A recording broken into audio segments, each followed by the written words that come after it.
You're listening to the Patriot Nation podcast.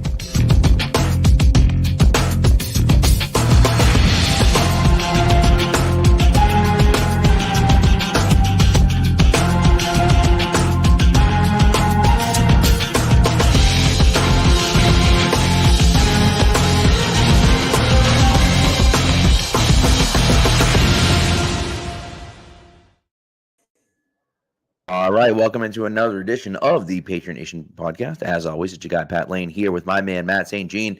And Matt, the New England Patriots officially have a new starting quarterback, and oh, God, does it feel so good. Yeah. Exciting week in New England. We knew this week was going to come at some point. We knew it was going to be soon, the way things have been going. And, not a lot of time between announcements. The quarterbacks found out Monday night, so they were on this quick, getting the guys ready and, take a guy number 3 for a reason. We're about to find out if it was – we're not going to find out now if it was worth it, but we're going to start that journey. Oh, yeah. And I think, the biggest thing for me, honestly, is, and we talked about this, and we'll get into kind of why and how and everything else, but, it's the right time. It's the right time, right? And, I do think, and as much as we kind of sit here and say, the hand wringing about how it was done and who made the decision and all that other crap, I think this is the clear, obvious choice. Like, everyone can look at what happened and what has transpired over the first 5 games and say the quarterback play simply hasn't been good enough. Is the offensive line great? No. But the quarterback play has been just awful. Realistically, it's been awful. And when we look at that and we sit there and say, well, what can we fix? Well, we can fix that. Right, we can fix that, and I think, that's where the Patriots are, and I think they made the right decision. Yeah, no, I think this was, 100% the right call at this point. Jacoby Brissett has done his job admirably, but once you start getting those reports out there that Drake Maye is doing well in practice, the defensive coaches have loved what they've seen from Drake Maye. They're replaying throws that he made because they thought they were so cool. Once you get to that point, it's not over, but it's over. This Right. is the clock has really started at that point, and it's only a matter of time. And we thought it was going to be before the season. We thought it was probably going to be 2 bad performances in New York and San Francisco, and then May was going to come in. Guess they needed one more against Miami, and that's all you needed to go to the next guy up and see if he can get some life into this offense. Hope, totally. And look, here's the deal, right? Forget about everything else, right? Put everything else aside. Forget about everything else. When you look at what Jacoby Brissett has been about, right, and as good as he's been, if you had replacement level quarterback play, I'm not talking about top of the league quarterback play. I'm not talking about top 10 quarterback play. I'm talking about replacement level quarterback play with like an actual NFL starter. The Patriots would be 3-2 right now. Mm-hmm. They'd be 3-2, and we'd be talking about if the Jets win, right, on Monday Night Football, that the Patriots, regardless of the outcome, are in a 3-way tie for first place. And of course, then seedings or whatever. But we're sitting here looking at this saying, like, my goodness, like, if they just had a quarterback that could do anything, they'd be 3-2. Right? Forget about the other 2 games. Who knows what would have happened in those 2 games with actual quarterback play? Probably would have lost those games pretty much no matter what. But you were here. You should have won on Sunday, right? And you didn't. And the fact of the matter is, most of that is on Jacoby Brissett. And so you had no choice but to make a change. Yeah. So, and that's, look, and I think the biggest thing, and this is where the biggest critics of this move, right, and of Mayo and Wolf and, Alex Van Pelt and, Jonathan Kraft and whomever else you want to throw the blame pie onto, is that they had some sort of plan. Right? I think we talked about it before the Dolphins game, right? The fact that the Dolphins game was really the best place to put Maye in. You had that kind of mini bye coming off of coming off of the Thursday night game, and you looked at it and said, okay, we got a little mini bye here. We're playing a bad Dolphins team next. Right? This is a good opportunity for the Patriots to start Drake Maye. They didn't. Why didn't they start Drake Maye? Because they didn't want to start him yet. Because they thought Jacoby Brissett can stay in a few more weeks. We're playing a bad Dolphins team. If we can win that game with Jacoby Brissett, then we can show the team, hey, look, we have a guy that can play. We could do something here. We can at least hang with these bad teams, and he can be, again, a mediocre, even below average starting quarterback in the NFL. And you can sell that to your team. You can say, hey, the kid's not quite ready yet. Jacoby gives us just enough. Yeah, maybe we don't win all our games, but Jacoby gives us enough. When he goes out and lays an egg against Miami, you get no choice at that point. You got no choice. Everyone in the world can look at the team and say, we know Jacoby Brissett can't play.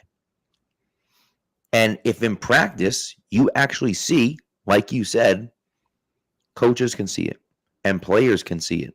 And everyone can see what Drake Maye is doing in practice. And so now you're going to tell me to go out there and bust my ass when we don't even have the best quarterback playing? He doesn't give us a chance to win when he's out there.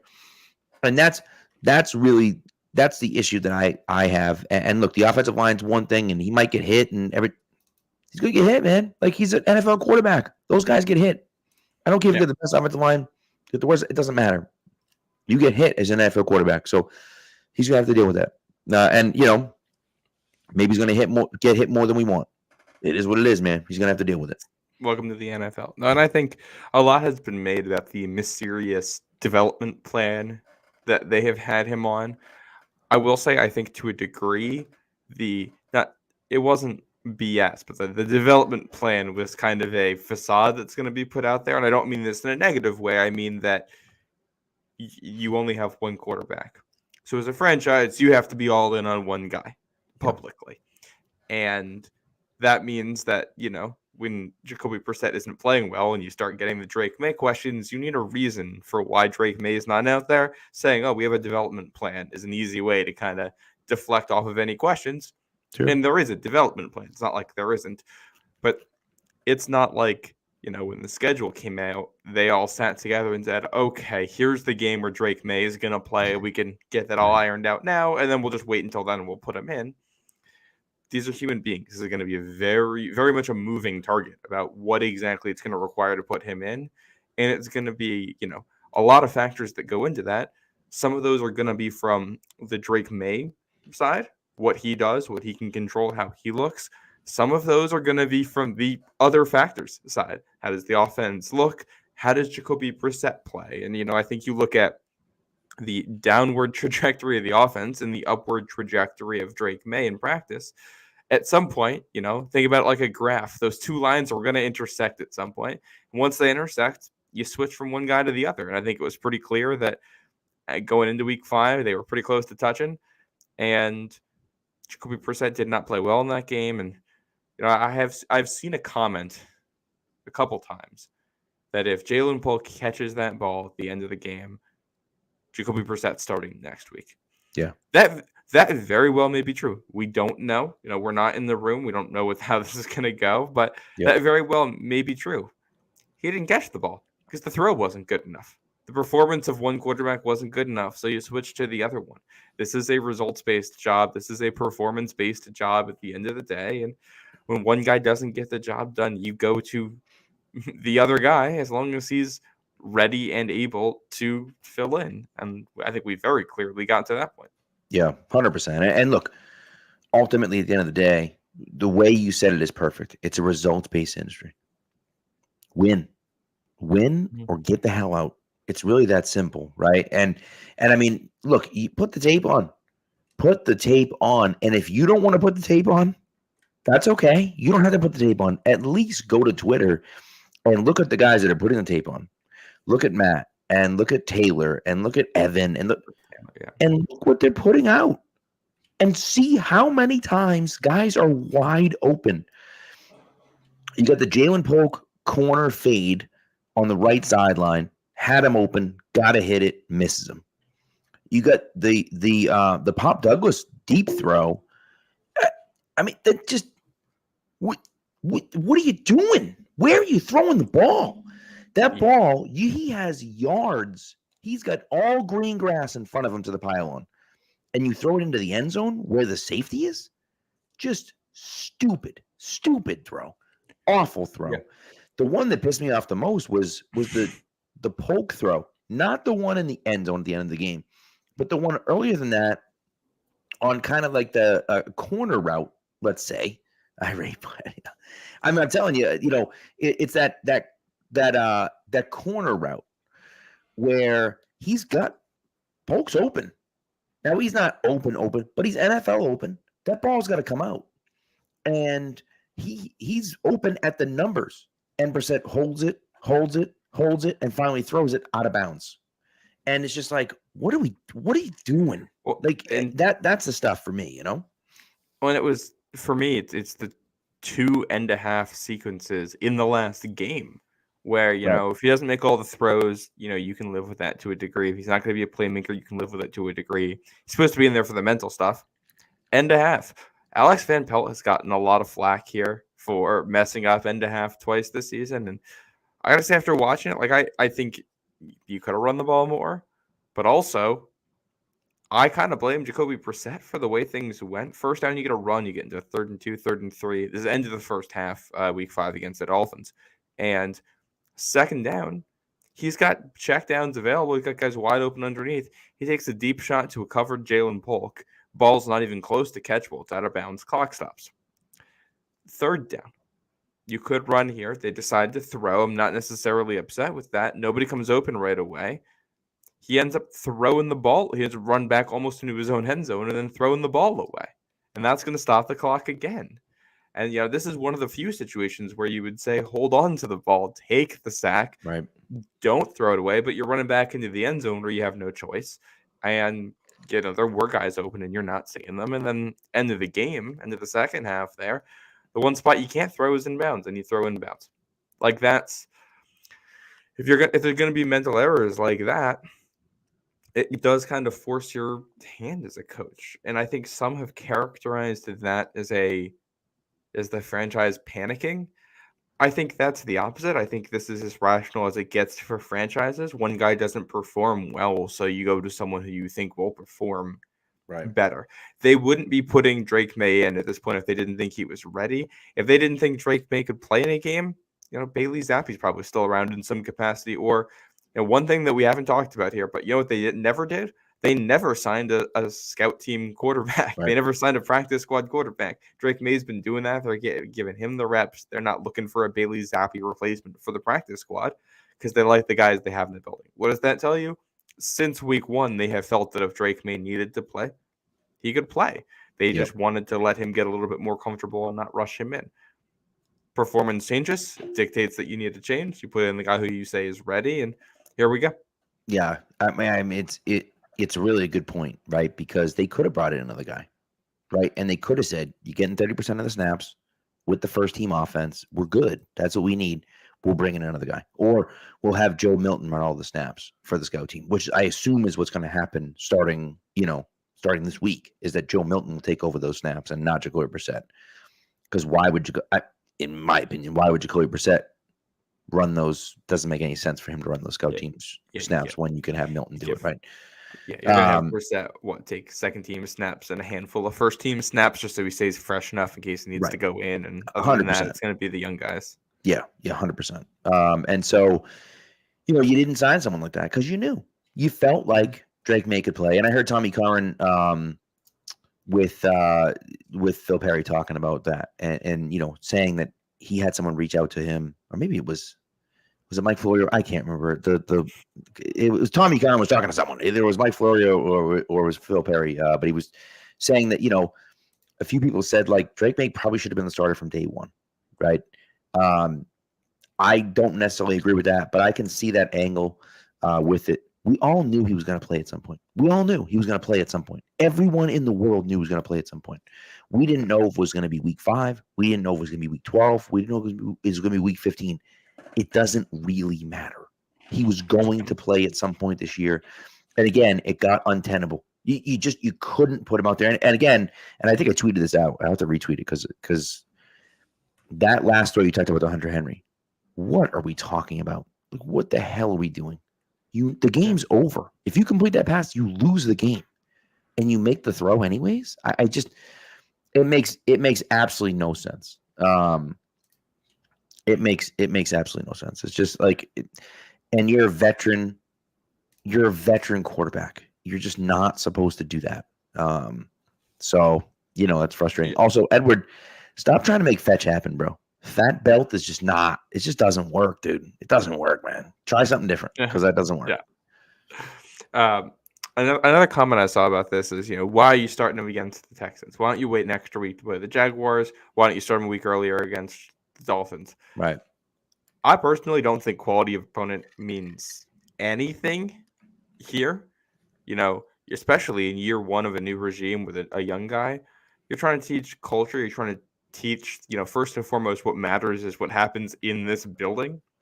You want guys to earn it. You're making your decisions based on internal stuff. You're not making decisions like this, decisions that are huge for the future of your franchise based on who happens to be on the schedule that week. And if one game against the Texans is what breaks Drake Maye, I hate to tell you, he probably wasn't going to be that good. That's the way it works. It's the NFL. All these teams are good. All these teams are a step up from what he faced in the past, in what he faced in the preseason. It's buckle up time. And I guarantee you, he feels the same way, If you're in the NFL at this point, you're drafted 3 overall, you're a competitor, You want to go against the best of the best. This is a team that, the Texans at least think that they could be a Super Bowl champion this year. They're going all in on this group. You want him to face the best so he can see what it's like, so he can get himself to that level. And, honestly, I think to a degree, it's also beneficial in that expectations are low. Nobody thinks the Patriots are going to win this game. Nobody thinks it's going to be competitive. Nobody thinks he's going to put up big numbers. So if he doesn't, nobody's going to care, and he can learn from it for a week before you face a winnable opponent next week in London. And if you win, amazing. Now you have this great boost, and hopefully you can continue to build off of that. But it's kind of a no-lose scenario as long as, you keep him healthy, which is the big thing. Well, and I agree with you on that. The other thing that I would say is that, it's also not. Look at Tom Brady, his first career start. I mean, his first career start was against Peyton Manning and the Indianapolis Colts, right? So it's not like those things happen. It just is what it is. Now, the Colts were bad that year. They ended up finishing 6-10 and didn't make the playoffs. But it's the only time in the only year in the decade they didn't make the playoffs. But nevertheless, it was game 3 of the season. No one knew that, right? And so that's the way it goes. And look, is it a panic move? Right? Tucker says it's a panic move. I know that people think it's a panic move. I think we kind of have made our feelings known about that. But, again, yeah, you have a plan, sure. But when the other guy forces your hand, it just is what it is. And yes, okay, the Jets defense is good. The Niners defense is good. Those are 2 good defenses. But, I don't know. Is the Dolphins defense any good with all their injuries? And forget about how good the defenses are. There's still plays to be had. There are plays to be had, and he's not making them. And everyone can see it, right? Now, maybe the fans can't see it. Maybe some of the fans can't see it if you're not looking at the all-22, right? But the players can see it. You better believe the players know, right? The receivers that are out there running routes, they know I'm getting open. You're not getting me the ball. What else do you want me to do, right? And so you had to make a change. And, Evan Lazar kind of, hinted at, and again, taken out of context, or not really taken out of context. We talked about this, about how it was the end of a rant and everything like that. And, we, But, at the end of the day, right, the team was going to revolt. They were going to. If you left Brissett in for much longer, that was the end. It was the end of it, man. You couldn't lose it. You were going to lose the locker room, and it was untenable, and you had to make the change. Yep. And I mean, Drake Maye could. I mean, we don't know exactly what it's going to look like. He very well could be an upgrade from here on out. That's what Drake Maye was saying. It's one of the reasons you make this switch. It's one of the reasons you take him where you do. I would certainly, just the way Brissett's played, I would hope if Drake Maye is not an upgrade over what we've gotten from Jacoby Brissett so far this year, I'm going to be supremely disappointed. Maybe not in this game, but certainly by the end of the season, if he's not playing significantly better than Jacoby Brissett was playing, I'm going to be disappointed. Yeah, when I think, I think the proper set of expectations is that he's probably going to be around what Brissett was, slightly better for the next couple weeks as he eases into this thing. Yeah. And then from there, he will take either a step forward in his development or potentially a step backwards as defenses start to figure out what it is that he does well. And that's where you start to learn about quarterbacks, Usually once you get around 4 games of tape on somebody is when you start to figure them out. So that'll be, early November, and then you get to the bye in December. So we have a couple 4-game stretches here that I think will break up nicely to evaluate him and see how he's doing. Yeah. Just a couple notes also on quality of opponent that you play. Mm-hmm. Josh Allen's first start was against a Chargers team that ended up going 12-4. This is the same Chargers team the Patriots beat in the divisional round that year. This was a quote-unquote panic start. They started Nathan Peterman in week 1, and he was benched by week 2 in favor of Josh Allen because they saw how bad he was and said, well, we just got to play the other guy. Yeah, he ain't good. That didn't hurt his development. Justin Herbert's first start was out of a medical necessity because they stabbed the other quarterback in the lungs against the 14-2 Kansas City Chiefs. That didn't hurt his development. CJ Stroud's first start was last year against the Ravens team that ended up being first place in the AFC on the road. No, that didn't hurt any of their developments. Those are all good teams, all good defenses. If you're going to be good, I think, who you play early on is not going to be the difference maker. Doesn't matter. And again, sometimes, are you going to face some defenses that are really good, and Houston's pass rushing attack is extremely good. It's one of the best in the league, if not the best in the league. Daniil Hunter is out there murdering people, but those things are going to happen, and that's fine. And you're going to see some pressure. That's okay. But, you got to play. You're going to play against these guys at some point, right? And so if you want to be good, you got to play the good teams. It's just the way it goes. And so why are we sheltering someone? Oh, because, it's a good team, so I don't want to play him this week. It just doesn't make any sense. And so that's the way I would look at it and just say, like, hey, you got to put him out there at some point, right? And the Herbert one is even crazier because Herbert found out an hour before the game was starting. So yeah, less than that, I think. Yeah, it was like right. It was because it was a cortisone shot. I can't imagine the cortisone shot happened right before kickoff, but maybe you're right. I don't know. I don't remember the time. It was quick. It was whatever it was. It happened very quickly. Yeah, I'll throw a quote out here for this. We're gonna go old school here. I was on the phone with Pat earlier. I couldn't remember the quote, but I looked it up and I have it. It's that old quote that says, "A ship in a harbor is safe, but that is not what ships are built for." That's kind of how I feel about Drake Maye. He's safe on the bench, but at some point, he's a gamer. You drafted him at number 3 overall because you think you can put him out there and he'll play. He needs to develop, but I think in the Josh Allen kind of way where you put him out there and you let him play through his issues. That's been my take. Going back to the draft, I never thought he was somebody that needed to sit for a full season. I thought he could have played pretty early on. Clearly, they at least were talking about starting him week 1. I mean, Drake Maye was talking about this today. They were having conversations about that. So they have felt he's been going up and getting ready for this for a while now. And yeah, he might get banged up. Yeah, he might get hurt. It's football. He took a lot of hits in college too. He's a big guy. I'm sure he wants to be out there. And obviously we're all going to be hoping and praying that the offensive line gets a lot better, so the risks are lower. But let him play. Well, Darian Lowe had a solid week last week. Now again, clean sheet, right? And how good is Miami? Maybe not that good, but still, I feel good about it, right? I feel better about Vidarian Lowe than I did. And I really feel like the move to Onwenu back to right guard made a massive difference, just a huge difference. Seeing him get out and pulling, I thought was fantastic. It was great to see that.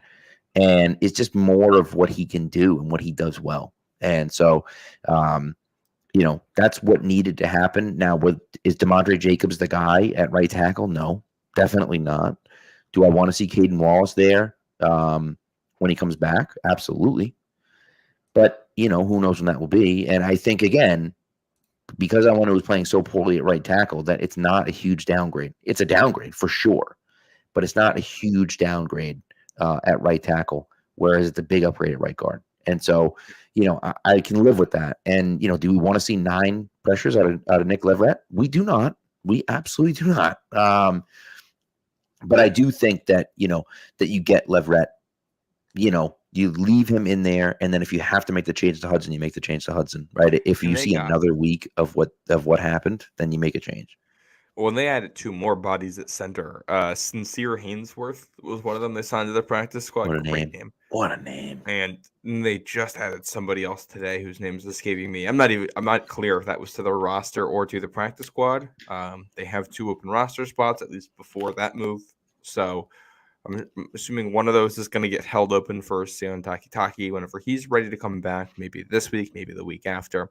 Yeah. But, they have another spot there. So whether that goes to Hudson in a promotion, whether or not they had just signed someone, we'll see. I highly doubt Leverett and Lowe are going to repeat their performances, the high end and the low end there, Right. respectively. Yeah. I think Leverett will do better, partially because the pass rush from the Texans comes from the edge. They got 2 good edge rushers, so it's going to be a lot more of a test on your tackles. And I also think this will be another week of the guys on the inside all playing together, and they'll get better at it. A lot of those pressures were on Leverett, but also the guards could have done a better job helping them. It wasn't their fault, but they could be better. That was one of the things with Onwenu, and Evan Lazar noted it. He was an improvement at right guard. He also needs to step up his game a little bit there, which I think is because he's been back and forth between positions, and we'll give him a couple weeks to settle in. So agreed. Yeah. As they figure it out, and it's that duo over there in Houston. They're good at rushing the passer. Real good. Yeah.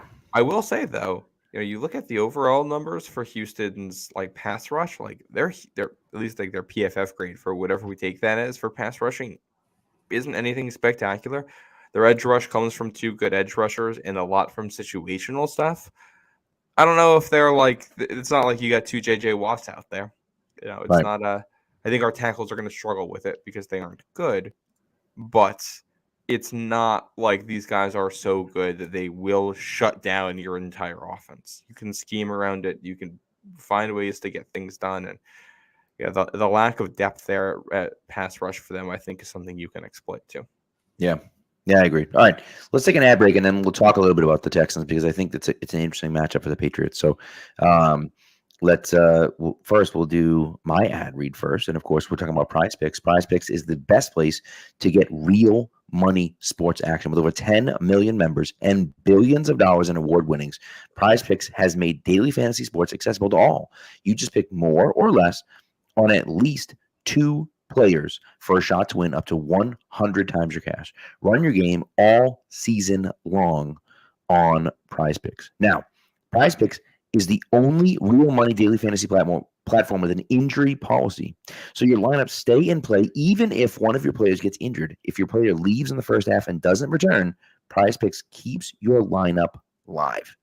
Pretty sweet. Now, what you're going to do is you're going to sign up today and get $50 instantly when you play $5. You don't even need to win to receive the $50 bonus. It's guaranteed. Now, for me, what I'm doing this week, I'm all in on the Patriots, baby. I'm all in. I'm going Drake Maye. For more than 150.5 passing yards. I'm going Stephon Diggs running into that gonzo, okay, for less than 65.5 receiving yards. And I'm going Kyler Murray for more than 35.5 rushing yards. So again, what are you going to do? Download Prize Picks. You're going to put in the promo code CLNS. When you use the promo code, you're going to get $50 instantly after you play your first $5 lineup. So again, download Prize Picks, put in the code CLNS, and get $50 instantly after you play your first $5 lineup. Prize Picks. Run your game. All right. So listen, and you started talking about the Texans pass rush. We get a Houston fan, H-Town highlights, right? We saw what the Texans did to the Bills offense. It was bad. Yeah. We saw what the Texans did to the Bears offense. It was bad. It was not good. It was very bad things for both of those teams against the Texans. The Texans are very good. We're not sitting here saying the Texans aren't good, okay? But they're not the 85 Bears either, right? Like, they're a very good team. But there are some ways that we can exploit. I will say, I don't know if you saw the clip or not of Taylor that Taylor posted where both of the edge rushers, Anderson and Hunter, were both like lined up in front of the guards, standing up. And then at the snap, they both looped around the tackle. Oh, my God, dude, it was terrifying. That's a nightmare to deal with. Absolutely terrifying. He actually got the pass off. I think it was incomplete, but somehow got the pass off. But you know, that, look, I think that it's going to be an issue. It's going to be a problem. The thing for me is that Drake Maye has had a horrendous, not a bad, a horrendous offensive line the last 2 years in college. He's been running for his life for the last 2 years. He's used to it. That's his comfort zone. You know what I mean? He had a pressure rate of like 29%. I think his senior year it was like 30, or not senior. His second year as a starter, his first year as a starter, it was like 35%. Yeah. Which both of those are better than what the Patriots have been doing. But we'll see what the number looks like this week, and he's used to it. And it's gonna be a fun atmosphere this Sunday for this game, so we'll see how that plays into it. I don't know. I think they can find ways to scheme around this Texans defense. I had posted it earlier on my Twitter feed, but this Texans team is a really weird mix of like stats and analytics. You would think this is a team with a 4-1 record and a team that was expected to be one of the top in the AFC. So you would expect that they are one of the top teams with all the underlying metrics.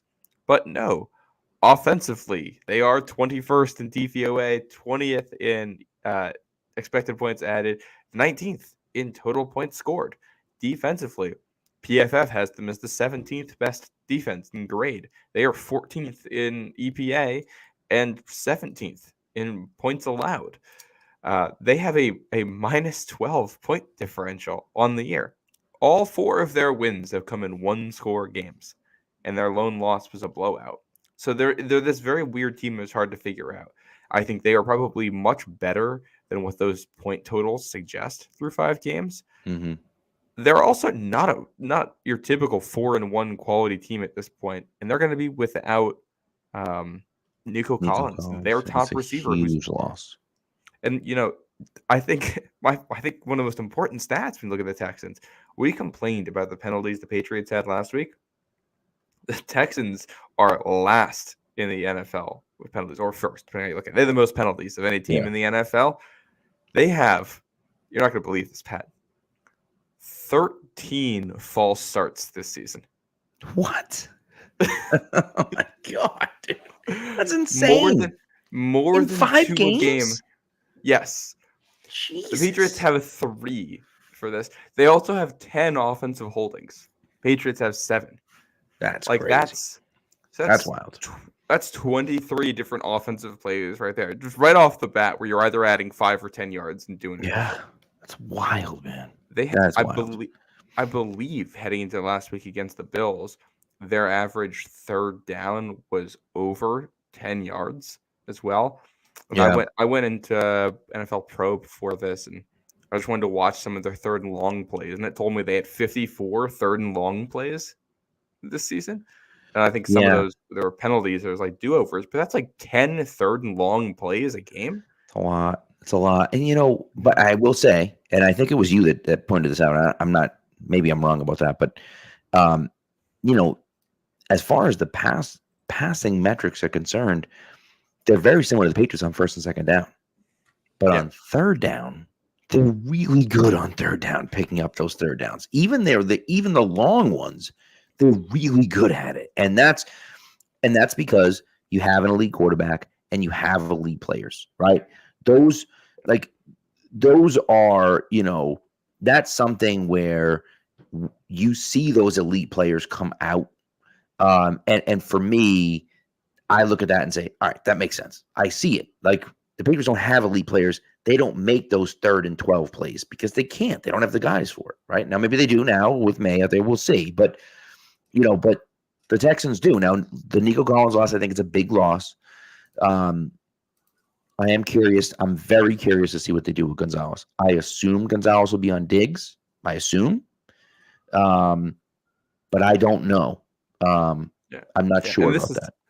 This touches something interesting. I want to get to this in a second, but first, just since we got a guy from we got a Texans fan in the chat, I'll throw his comment up here. He says, "We also aren't playing our best ball. We have not played 4 quarters of complimentary football. We're 4-1 in finding ways to win. That's what good teams do." I tend to agree. It looks like a poorly coached team and a well-coached team at the same time. They're just on early downs, they don't know who they are yet, and they're figuring out what works best. On late downs, when it's just talent takes over, this team is ridiculously good. Yeah. And that's kind of the story of the game. The Patriots' third down defense has been awful. They were much better last week. I think they were finding out what works for them there, and DeMarcus Covington is figuring it out. Texans have been dynamite there, and people don't play man coverage against the Texans because they beat it like crazy. CJ Stroud has been ridiculous this year against man coverage, and they just don't see it because you can't cover those receivers. Right. And that's what's interesting about this week is that with no Nico Collins and man coverage being a strength for New England and something this team does a lot, and I think something they should be leaning into more. I agree. This becomes a week where, I think you can throw a ton of man coverage at Houston, and it's not going to be something they have seen a lot this year. And with no Nico Collins, it's Stephon Diggs is good. He's going to get his. He's not the player he was 2 years ago, but he's still really good. Tank Dell's going to make some plays. Can guys after that make plays? And I think if you're New England, it might be risky, but I think you want to play a lot of cover one man, especially on those third downs.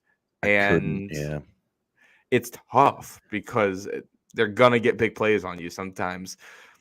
But also, I don't want to play zone against this team. 100%. And you know what happens is that if you sit back and you're not aggressive, then they're going to do what Seattle did. And they're just going to pick you apart all game long.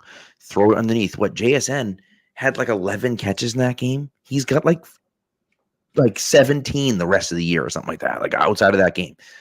Because teams aren't doing that, right? They're not allowing that underneath stuff to Seattle like the Patriots were. They allowed DK to catch those underneath passes. And so it's at a certain point, you just can't allow that stuff anymore. And especially with Houston, and I totally agree with you. If Nico Collins was out there, it's a different story probably. But I feel pretty good about Christian Gonzalez's chances of, manning up. Not Nico. I almost said Nico Collins again. Manning up Stephon Diggs, right? I feel pretty good about that. And I think you put Marcus Jones on Tank Dell. Yes. And let Jonathan Jones, take whoever that other receiver is going to be, whether it's Xavier Hutchinson, John Mechie, Robert Woods. None of those guys scare me. Not Bobby Trees. Whichever one of those guys is going to be out there, take them in man coverage. And I think the thing that's tough is that CJ Stroud is so good under pressure, and he can get out of the pocket and move. So you have to get pressure on him. You have to do it without blitzing. If you bring the zone blitzes the Patriots have been doing, he's going to beat you up. He's going to see it coming. He's going to throw right behind it, and he's going to move the chains on you. So I want to see less of that and more just straight man coverage in this one. Yeah, and hopefully Keon White stops being stupid. Did you hear his comment? Did you read his comment today? I did. What the hell? For those of you that didn't see it, right? They asked him about, about hitting high or whatever the case may be, and Oh, goodness sake. The Roughing the roughing the passer. quarterback, right? Roughing the passer penalty. But he's like, that's just what I do. I'm just going to keep being aggressive and do what I do. Like, come on, dude. That's just that you don't say that, man. You just say, yep, it was a dumb play on my part. Right? I'm still going to be aggressive. I'm still going to try to be aggressive, but like, that was a dumb play on my part. And this is like a trend where he had those 2 penalties on the first drive, or on that particular drive. I'm sorry. He's failed to keep contained multiple times. He's a potential game wrecker, but he's also a loose cannon, and he's undisciplined, and you don't know what you're going to get from him. And he's the type of guy, interestingly enough, he's the type of guy that Belichick would hate on his team because you just don't know what you're going to get from him from snap to snap. And I think that's a problem, And so we'll see where how it shakes out. But I'm nervous about Keon White moving forward, especially against a team like this where CJ Stroud's really good. Stroud doesn't love to run the ball; he wants to pass it, but he has the ability to break contain. And if he does, A, he can extend the play, right? And B, if we are in man coverage, right, guys' backs are to him. So now he's got places to run. So, Yeah. It is what it is. This is one of those games where I think you want to. First of all, you got to get them into 3rd and long. Houston's going to move the ball on you, but they haven't been good on early downs. Like, you have to make sure that stays true. Your run defense has to be good early. Your pass defense has to be good early. You can't fall for the play action. If you do that early and you get them into 3rd and long, this is a game where I think you'd love to have a Mac Wilson out there. Yeah. I think that'd be really nice. But just rush with 4, have a 5th guy sitting up near the quarterback to take care of it if he escapes, play man coverage, and put one of your safeties deep. I'm doing that on basically every single 3rd down and long, I think. CJ Stroud has punished blitzes this year. And if you play zone, people get lost when he extends the play and will get open, and he's very good at finding them. Now, that said, his guy in a lot of those circumstances has been Nico Collins. Stephon Diggs has also been awesome. So, I think he'll take some of that, but he doesn't have that big body possession receiver he can just throw the ball to who he's in sync with. He and Nico Collins kind of have that mind meld right now. Like, if you go back, if you watch the week 1 highlights, the throw that CJ Stroud made to Nico Collins to essentially seal that game, it was Collins. It was 3rd and 11. And they needed 1st down so they can run out the clock on the Colts in a 1-score game. And Stroud throws a ball basically out of bounds to Nico Collins on an out route who is as covered as it gets. If you want to play that it's similar in some ways to the Julio Jones Super Bowl catch. Mm-hmm. Like, it's on that tier of insane catch and throw things. Not having that guy out there right now, I think is going to make a massive difference because he's been the get out of jail free card for an offense that has not necessarily been well coached, or at least the play calling hasn't been great early. They want to be not run first because they do pass a lot early, but there's elements of this that are like New England in that the run game is the basis on 1st and 2nd down, and then you want the passing game to be built off of that. And it is a little bit old-fashioned, I guess, in some ways. Not totally. He's a very creative play caller, but there's ways to stifle this Houston offense. Yeah, agreed. So we'll see. It's gonna be interesting, and I do think that it should be a fairly low-scoring game. We'll see, but I do think the Patriots can kind of keep it close. And interestingly enough, I think you're going to see Drake look okay. I don't think he's going to be great. I don't think he's going to set the world on fire. I don't know if he's going to, he's not going to throw 300 yards and 4 touchdowns or something crazy like that. But I think that the early returns will be okay. And then we will dig into the tape, and then you'll kind of be like, okay, all right, I like that. He saw that. He made this throw, or he made that throw, or he made this throw. I think that, you'll see some things that look good. And, will the Patriots cover? Maybe. Probably not, but maybe. But, I don't think that matters really, especially not in this game. I'm looking for growth. And really what I want to see is, can we actually involve the wide receivers a little bit? Can Can we involve the wide? That'd be nice. We Yeah. could just get a few wide receivers involved. And let's try to get some deep shots out there. I want to see May unload a little bit. He's gonna have a couple plays where he's just gonna get smacked. That's gonna happen. Yep. He's gonna have a couple plays where you're probably all like, "What the hell was that, dude?" Because that's his game. Like I think I described it once. His college game was Mac Jones if he had the athleticism to pull off the crazy things that Mac Jones's brain was telling him to do. Like that's what it looks like. And translating that to the NFL, we know how that went for Josh Allen back in the day with some of those. And then all of a sudden the brain caught up and it started working. I'm sure there's going to be some really dumb moments, not just this Sunday, but throughout the rest of the season. And that's okay. Live with it. You hope that those improve over time. You see less of those and learning from those, and you hope you just see enough flashes to counteract that. I think if you can see a couple deep shots where the guy isn't really open, but Drake Maye throws him open, you're looking for a couple of those, and that's the difference between one of these drives that was a field goal drive turning into a touchdown drive, or one of these drives where you're going 3 and out turning into a field goal drive because you stall out immediately after he catches the deep ball, but you got into field goal range because of it. So you got an extra 3 points on the board. And, if you get an extra 6 points or an extra 10 points on the board this week, because Drake makes a huge difference. Maybe lose 3 or 6 here or there because of some bad plays. And that's okay. You come out ahead on offense. Well, I think too, like, when you look at Jacoby and he did take a few deep shots. I felt like every deep shot he took, the guys had no chance, right? Every time he targeted Polk a few times downfield. And I don't think any of them were catchable. I feel like all of them were out of bounds. And it just was like, what are you doing, dude? Like, stop doing that, man. Give him a chance at least to catch the ball, right?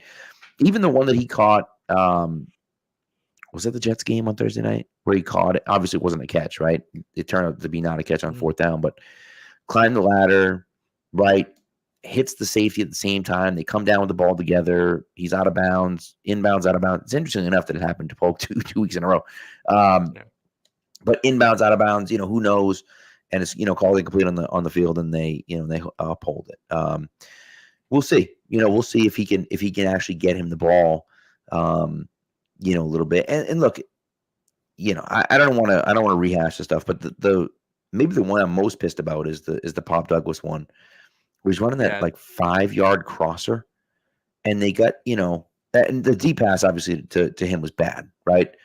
The 5-yard crosser where he's running across the field and all he has to do is clear the last linebacker on the defensive left, the offensive right, and Brissett's looking at him, and there's not a soul over there. There's not a soul. Once he clears that linebacker, he's picking up 25 yards. And Brissett just goes off of him and dumps it down to Ramondre for like a 2-yard gain. And it's like, what the hell are you doing, dude?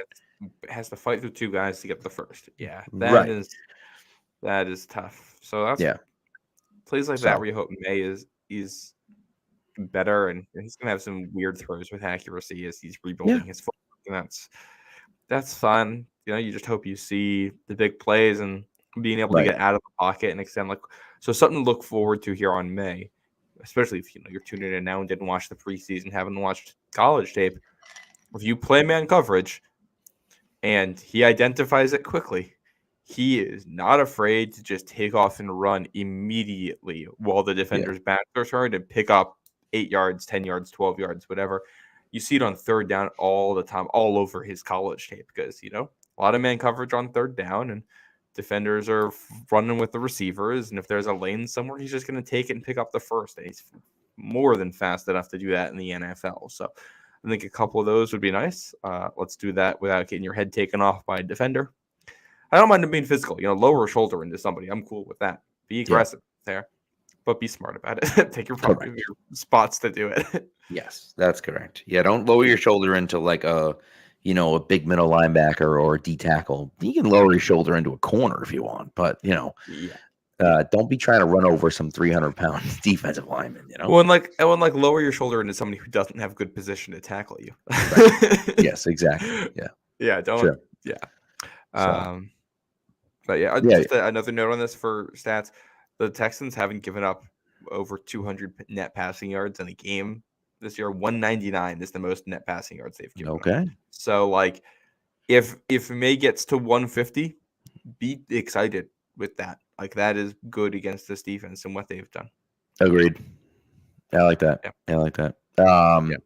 Also, before we're gonna go to break here, and then we'll do our picks. But before we do, have you watched any of this Aaron Hernandez show? I don't even know what is even on. What's it on? Is it on Netflix? I don't know.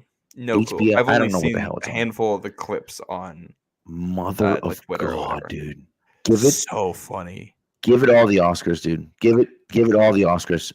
It's it is so bad. I've never in my life seen anything like it before. The clip of Belichick that they just posted today, that is going around social media today, with him rocking out to to Bon Jovi. I don't think I've seen that one. I think I missed that one. Oh my God, it is unbelievable, dude. He turns it on. He turns on the little CD player or whatever, bro, and he hits the thing, and it's like, and he's just, the Jove is rocking out, and Bill's like rocking out, like in his office, rocking out, and then it pans out. So now you're outside of his office, and there's like a secretary, like, typing away at her table, at her computer or whatever. And like, meanwhile, it's like the Jove is blasting. You can hear it through the door. It's like, what is going on, dude? And he like shuts it off. He's like, oh, let's go. And it's like, what the hell, dude? It's incredible. It's honestly, it's an SNL skit. Like it's a one long SNL skit. It really is. Like, it's just the Gronk impersonator. It actually like has his moments where it like actually sounds like Gronk, which is kind of funny because Gronk's so stupid and over the top that like it's funny. You know what I mean? And so you can kind of mock it while kind of also mimicking it. But my goodness, man, it's just it's so bad, dude. It's so bad that you just have to laugh, Yeah. Oh, I gotta watch those clips because what I've seen is absolutely hysterical. Oh, the Belichick one is just it's outrageous, dude. It is absolutely outrageous. It's like one of my favorite clips because it's so stupid, and it's just like, why you want to show that Belichick is a Bon Jovi guy? Like, why else would you ever? It's incredible, dude. It's a show by Aaron Hernandez, and it's Belichick rocking out the Bon Jovi. It's like, come on, dude. It's unbelievable. I like the clip where you can see Tom Brady and Danny Woodhead being the same height. That made me laugh. Oh, it's just that type of stuff, man, where you just like, and anytime they're in practice, it's like, I get it. They're not athletes. They're actors. I understand that. Right. I totally do. I get it. But like, at least learn how to like make it look like you can run. Like, do something. It's just like, yeah. So I'll tell you, man, it's hysterical. Like, it's so funny, and I'm not gonna watch it, but I am excited for the clips every week because it's so good. Bert Breer just tweeted out the clip that I was telling you about, and I've seen it a few times before. But if you go to Bert Breer's like most recent one, it's that one. But holy crap, dude, hysterical. Yeah, I'll have to check that out. Yep. So all right, let's do that second ad read, and we'll do our. Before we do we want to talk about the Jabril Pepper situation? I feel like we need to at least. Yeah, all right. I think very minimal time, right? Yeah. I think I like your take on it, so why don't you give your take first? Yeah. So for those who haven't seen the news or whatever, Jabril Peppers was ruled out of the game on Sunday. We all believe that was due to the injury that he was listed on for the injury report for. Turns out it's because he got arrested. The charges are, I believe, some kind of assault and battery, and drug possession. Strangulation, I thought too. Yeah, for allegedly beating a woman, a domestic violence situation, and then he had cocaine on him. He has claimed that this is untrue and that he has evidence to prove his innocence. I think arraignment or whatever happened, and it goes to the next court date is November 22nd. So that is where that stands.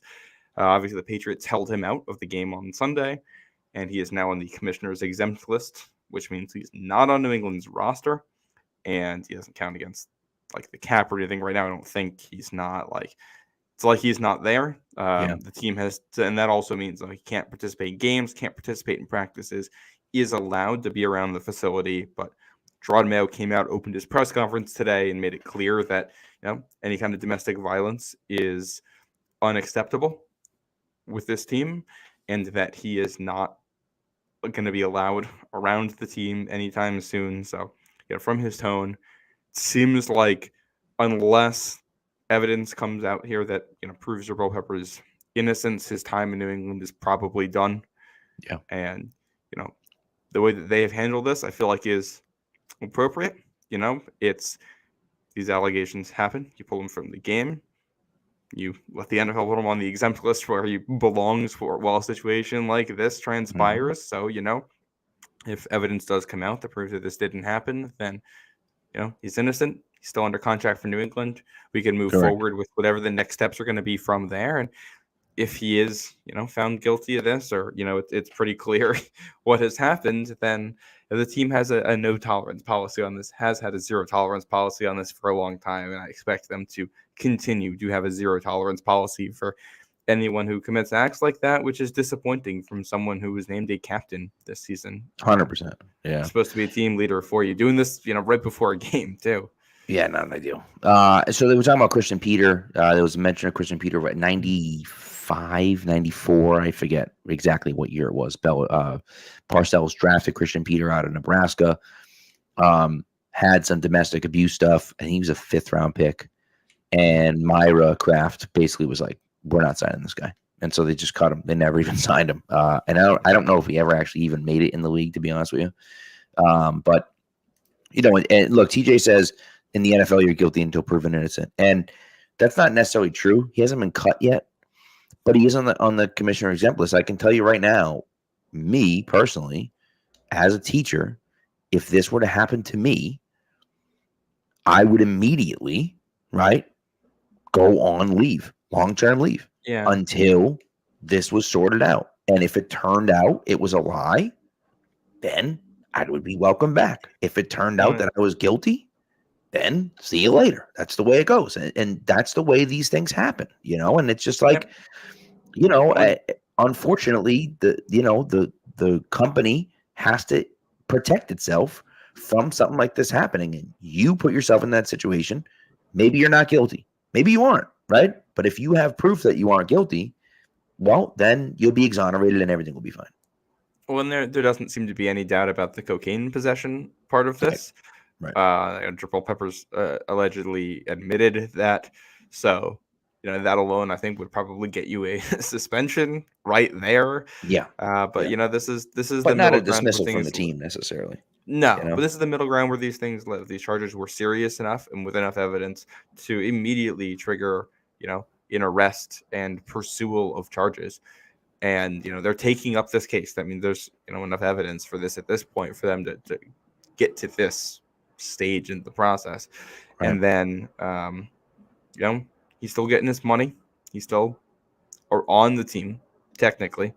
He's under contract, which means, if he didn't do this, then his future on the team is not in jeopardy. But, it is, you don't have a right to play in the NFL. This is a gift, a privilege to be in this league. And he's in purgatory right now, while they figure out what happened. So, I hope we get a just outcome to this case, and it is,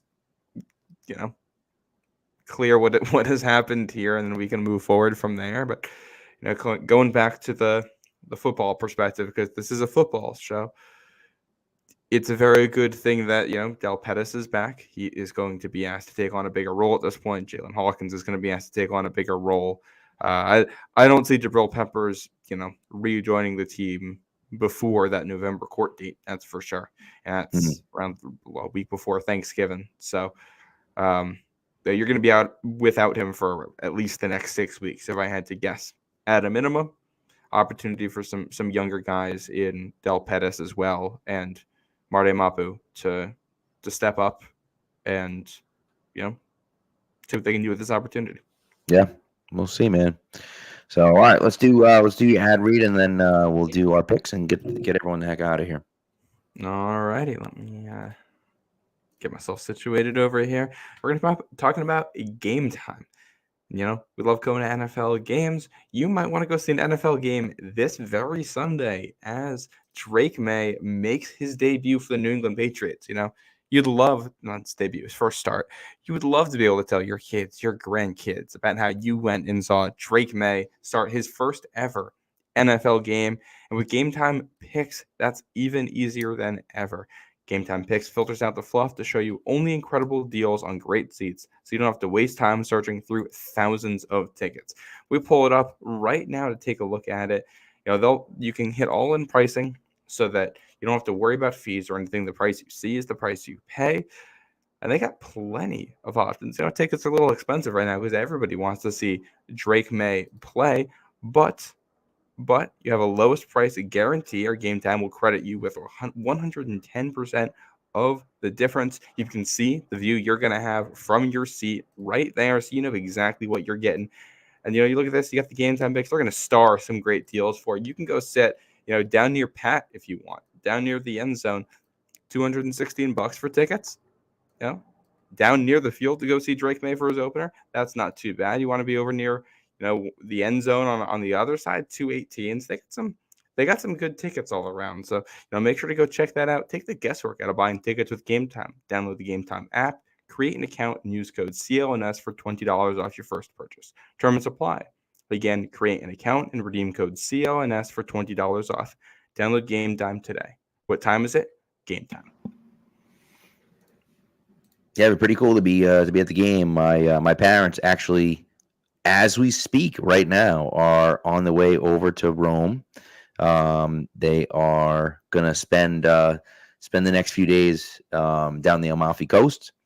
Then they're going to Paris, and then they're gonna finally finish up in London and go to the Pats game in London. So my dad, of course, is like annoyed because all off season, been saying Jacksonville's the first game. Jacksonville.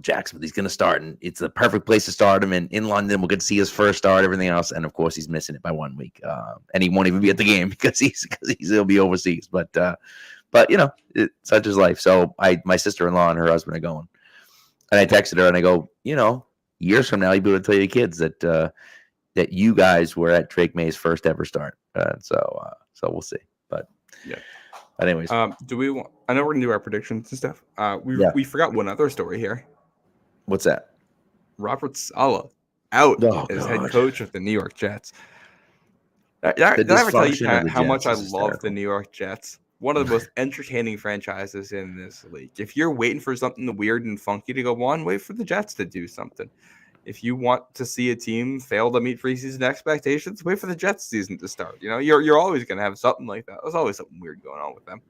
Man, I don't understand. I have no idea why you'd even bring him in this year.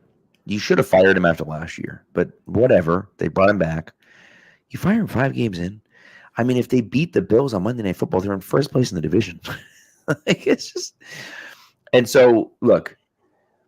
At the beginning of the year, right, we talked about the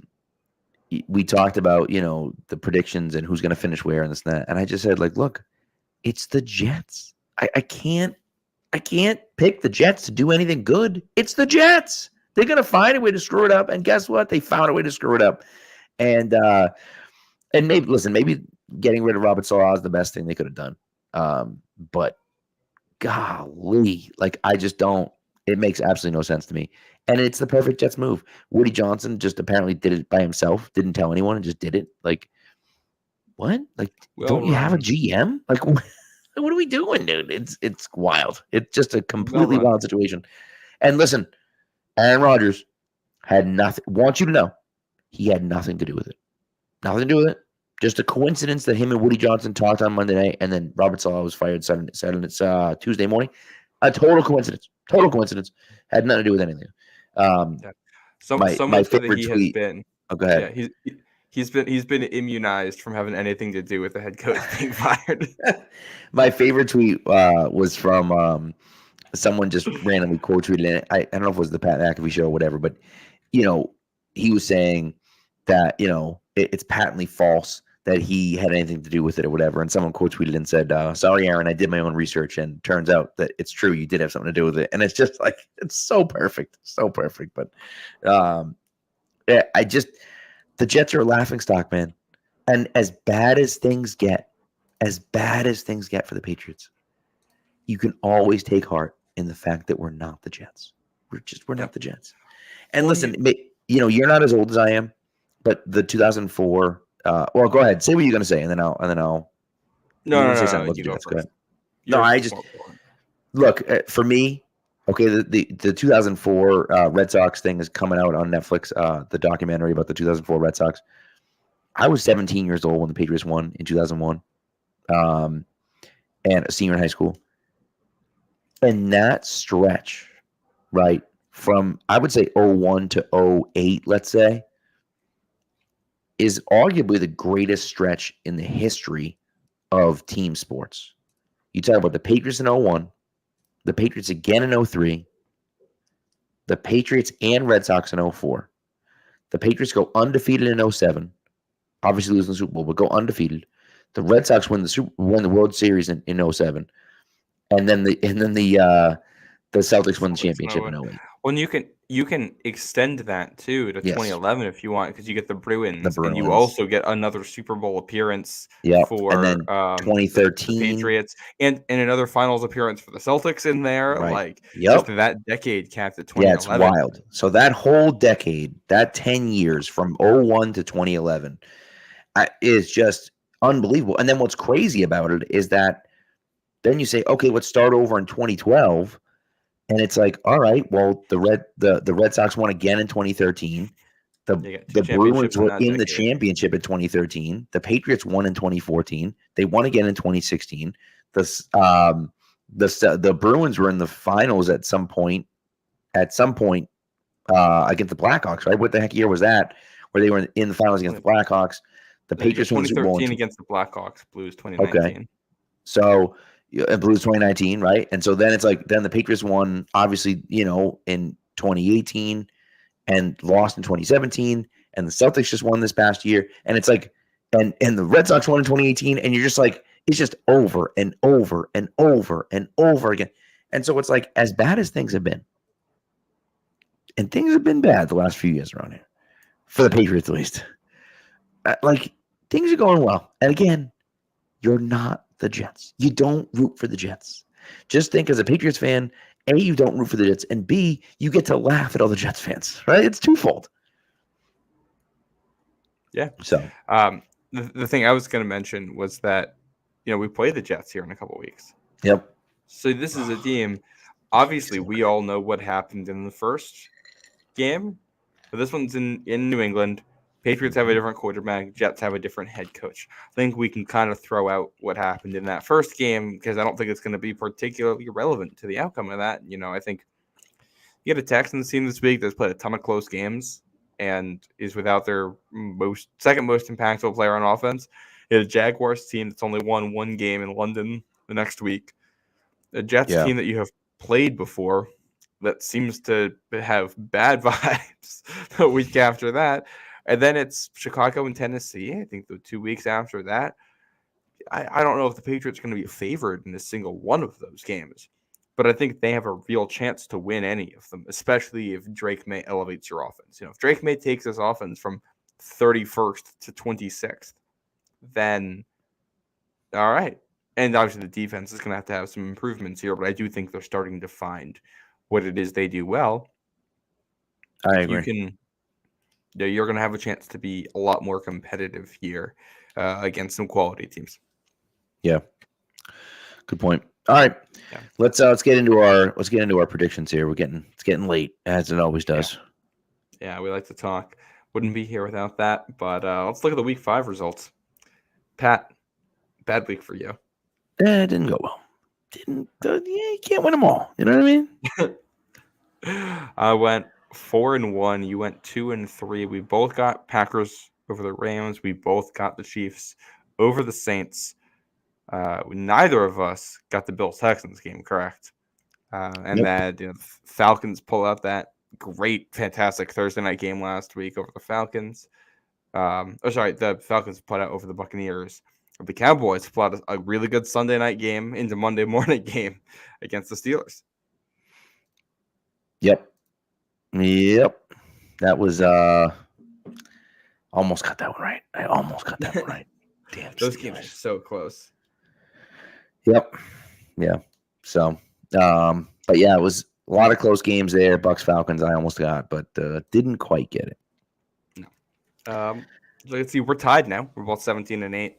Yep. This week's slate, Thursday night, 49ers Seahawks, our 1:00 game. Buccaneers Saints. Going back to the NFC South. Lions at Cowboys in the 4:00. Bengals at Giants in the Sunday night. Why the hell is this a Sunday night football game? And then Bills at Jets as the Monday night game. Well, let's start Thursday night game. Fun fact for this 49ers Seahawks game, both teams rocking their 90s era throwback uniforms. Big fan. The fun little throwback Thursday there. Yeah, they're so much better than the regular ones. But do you have the Seahawks winning in their home throwbacks? No, I don't. No, the stupid Seahawks. Screw the damn Seahawks. I'm out of my knockout pool, or not knockout pool. Knockout pool, because I picked the Seahawks against the Giants, who didn't even have their best player and was missing their starting running back, and they still won. And I just no. Seahawks are trash. I'm all set. And of course, this is the week they're probably going to win, but I'm all set. Niners for the dub. Yeah, I'm right there with you. I think 49ers are going to be looking for a little revenge after losing last week. They're going to try to get back on the horse here. And I think the Seahawks are better than what we saw last week, but this team is so injured right now. The defense is just falling apart with injuries. So, until they get healthy, I just don't think they're going to be able to compete with that top tier in the conference. Agreed. Yep. Buccaneers at Saints. I think this is a really interesting 1:00 game. It's gonna be so much fun. This is gonna be such a fun game. And part of the reason why it's gonna be so much fun is because Spencer Rattler's getting the start for the Saints. So much fun. This is one of those interesting things for me where it's gonna be a fun weekend for a lot of different fan bases because obviously Drake Maye is getting his first career start. Spencer Rattler's getting his first career start. Obviously, you got the Commies and the Bears. And the Broncos with their starting quarterbacks continuing to play, their rookie quarterbacks continuing to play and playing well. And so there's, I don't know if I'd say Bo Nix playing well, but he's playing. And so, it's an exciting time for a lot of fan bases. That being said, I just think the Bucs are just better than the Saints. And so I'm going Bucs in this one. And listen, it just like the 49ers Seahawks, it's a divisional matchup, so sometimes you just throw the record books out the window and you see what happens. But I do think that the Bucs will win. I made my pick before we found out the news about Derek Carr and Spencer Rattler, but I'm not changing my pick. I'll stick with it. I'm going to take the Saints here. I do generally think the Bucs are better, but the Saints are at home, and I don't know. I just got a vibe. I've been following that and losing games because of it, so I'm probably not right here. But I'm going for it. You know what? Spencer Rattler getting a win, getting his first start. If your strategy doesn't work, you have two options. Either you can change the strategy or you can continue that strategy until it wins. And then, then you look like a genius.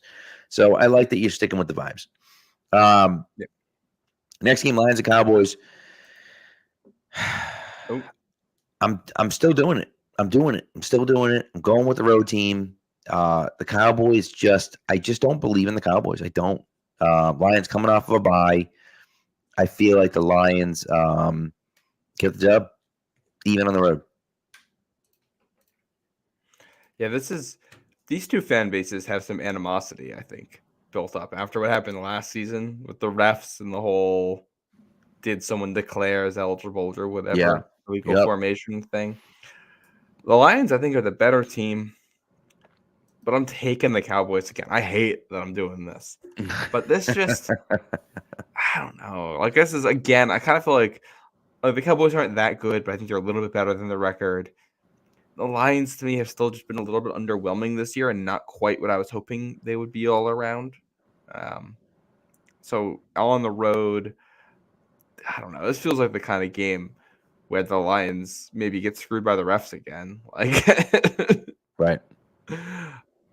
I'll take the Cowboys. I don't love it. I don't love either of my NFC picks here, my last two, but I'm That's going all with right. it. That's all right. All right. Next up is Uh, Bengals at Giants. Guess what? I'm going with the road team again, baby.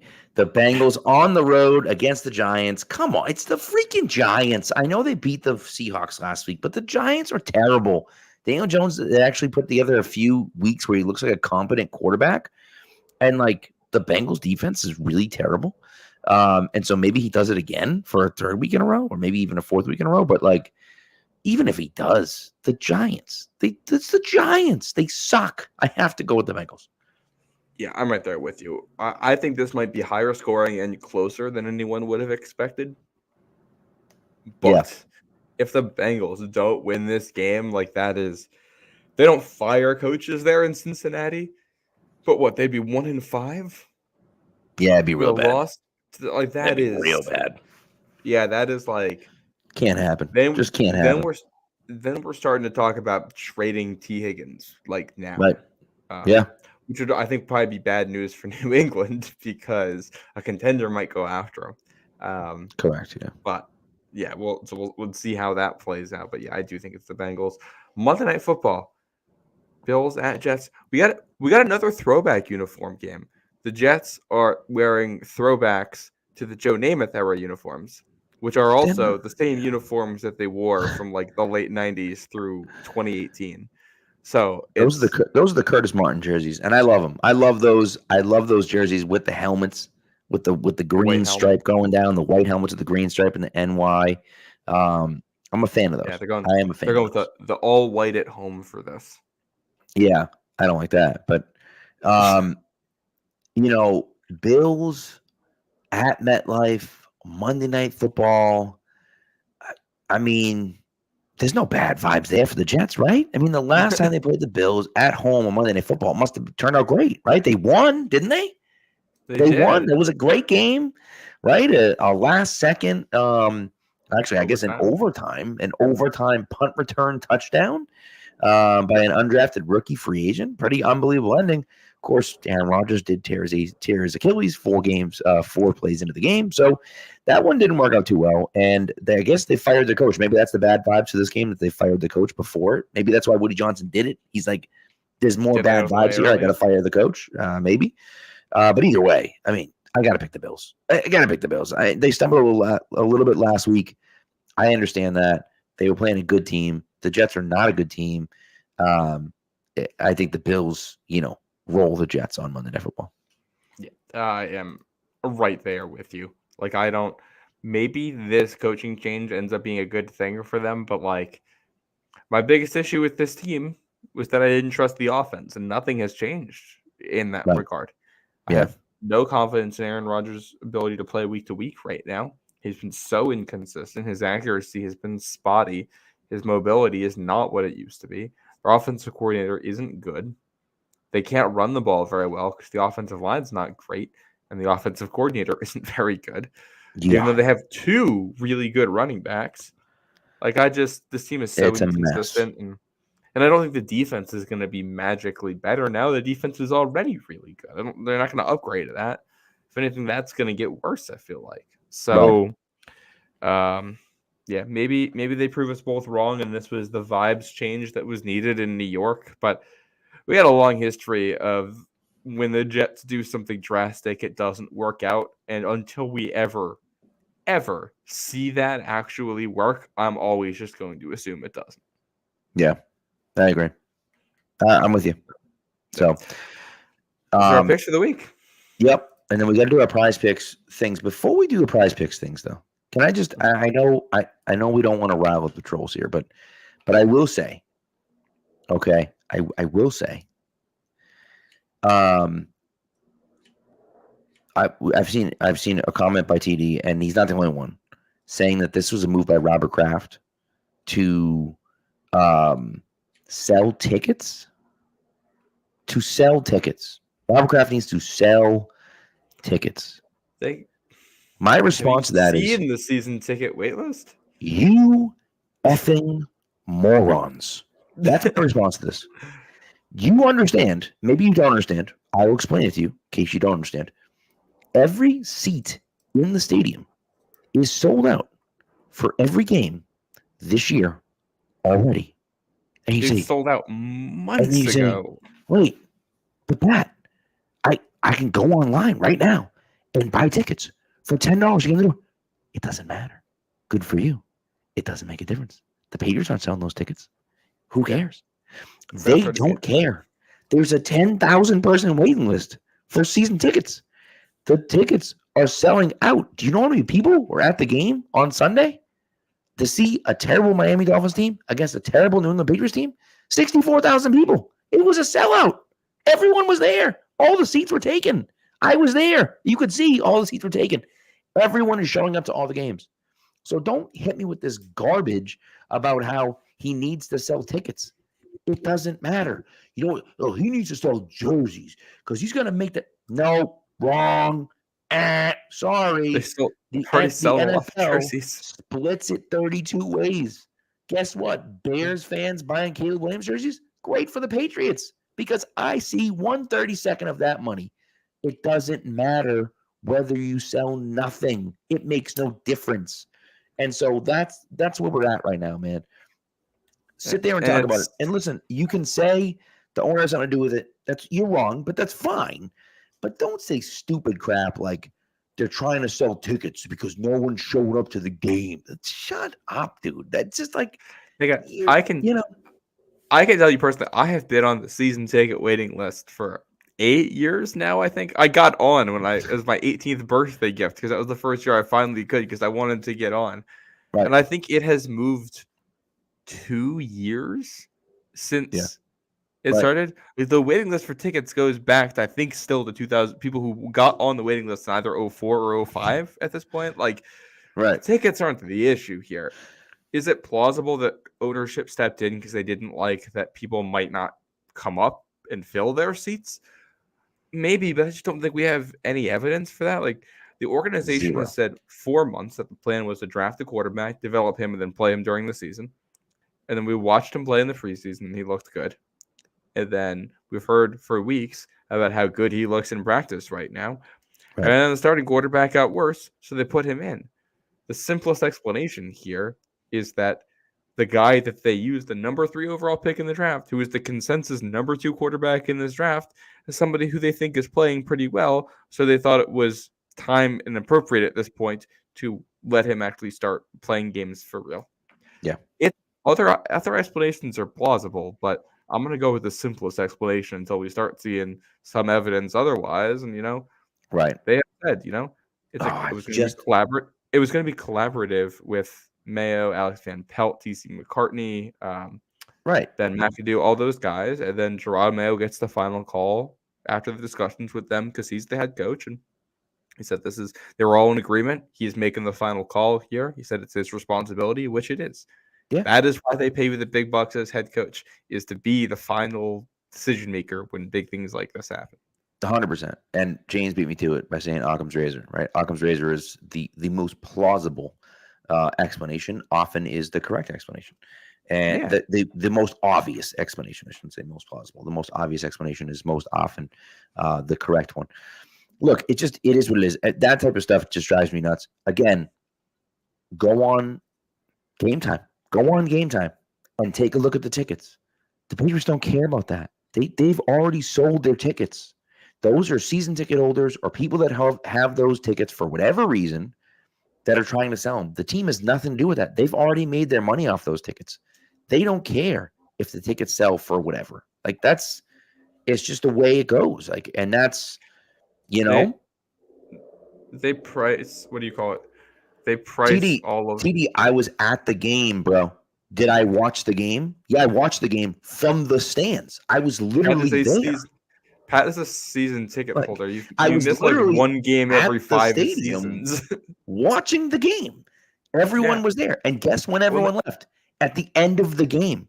Everyone stayed till the end of the game because the Patriots almost won the game at the end. People wanted to stick around and watch the game. They didn't leave early. The stadium was sold out. It was a close game. They played 2 home games. One of them went to overtime. The other one came down to the final possession. Like, these are close, competitive games. It's disappointing that they lost both of them, but at least the home games, they're playing close and entertaining, and people want to see that. And that may not have been the case this week, but I don't know. We didn't mention, by the way, before we get to our prize picks, Throwbacks week. Drake Maye, Throwbacks debut here. Drake Maye in the red. Woo! Yeah. We'll see what the Texans were. I like their new uniforms. And I think the red versus that like deep blue the Texans have will look nice. That'll be a good contrast. Yeah, I agree. So, all right, you got your prize picks. I'll just remind people of my prize picks pick. Again, I did read it in my ad read, but if you weren't paying attention or you weren't listening then, which is totally fine, my pick was I'm going heavy on the Patriots. Drake Maye for more than 150.5 passing yards.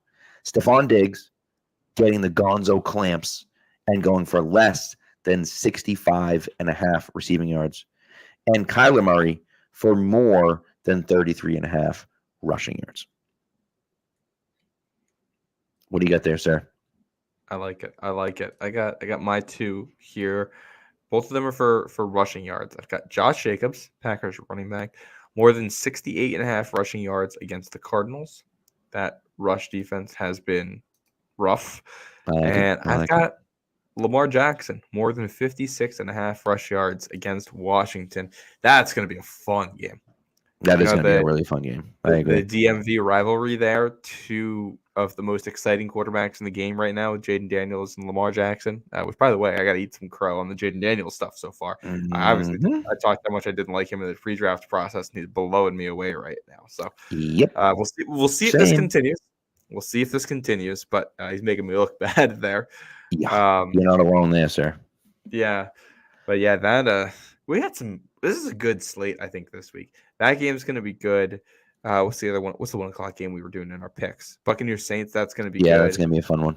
Yeah. Pats Texans is interesting. I don't expect the Pats to win, but I do think this will be close. I think I believe the Texans fan has left the chat by now, but he asked before for score predictions. I'm going to say Texans 23-16. I think we see another 1 possession, lower scoring game. I can see that. Yeah, I can see that. I like that. I would say, maybe like I might say like 24-10. Something like that. I just don't know how much they're going to really be able to move the ball on the Texans. But you never know. They might. By the way, on the prize picks end of it, 2 weeks in a row, Matt's hit on his picks. And so if you're into winning money, follow Matt. If you're into winning money, maybe don't follow me because I'm terrible at this, as I proved last year. But I'm feeling good about this week. And so, maybe it'll happen. You never know. And by the way, 2 weeks ago, I at least got my money back because Devontae Adams and A.T. Perry both didn't play. So I got my $5 back at least.